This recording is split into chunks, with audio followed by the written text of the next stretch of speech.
we see it all the time, that elective C-sections and elective inductions and all of these things that we know really aren't great for mom to begin with are very just like, hey, we're just going to do this because maybe we want to get it out on a certain date, or I'm going to be gone on vacation, so we want to have the baby now. And so much of it's convenience, and we're really going away from the innate wisdom of the human body and what's actually happening.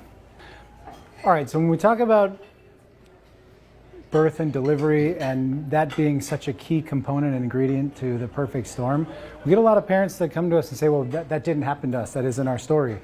And so I always include this study that was done by the Journal of Osteopathy.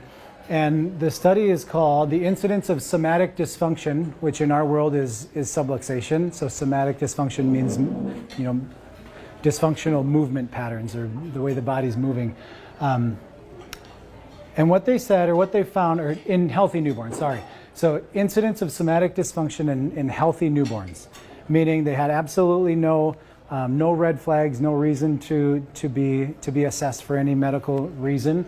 And what they found was that 99 out of 100 of these babies that were evaluated were shown to have signs of subluxation or somatic dysfunction.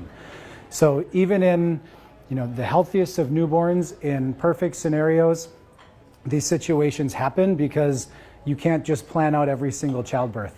I told you that our first baby was born via C-section. Our third, we had a wonderful experience at a birth center at Roots in I'm trying to think, New Hope. And wonderful midwives. It was amazing. But right at the very end, we had some issues with a shoulder that got stuck, and he was born and wasn't breathing. So scary, right? You're not in a medical setting, baby's not breathing, but knowing what I know, I immediately adjusted him, and he lets out this big cry, and it was just like this most amazing experience. But what happened was he got stuck with his head jammed, and everything cut off the circulation up and oxygen going up to his brain, or what was happening. Luckily, they didn't cut the cord right away, so there wasn't a big panic, right? We knew that there was blood flow happening.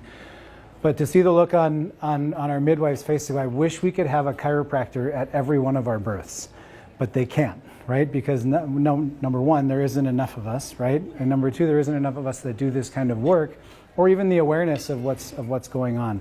So even in the most, calm settings and what's seeming unemergent, these things happen.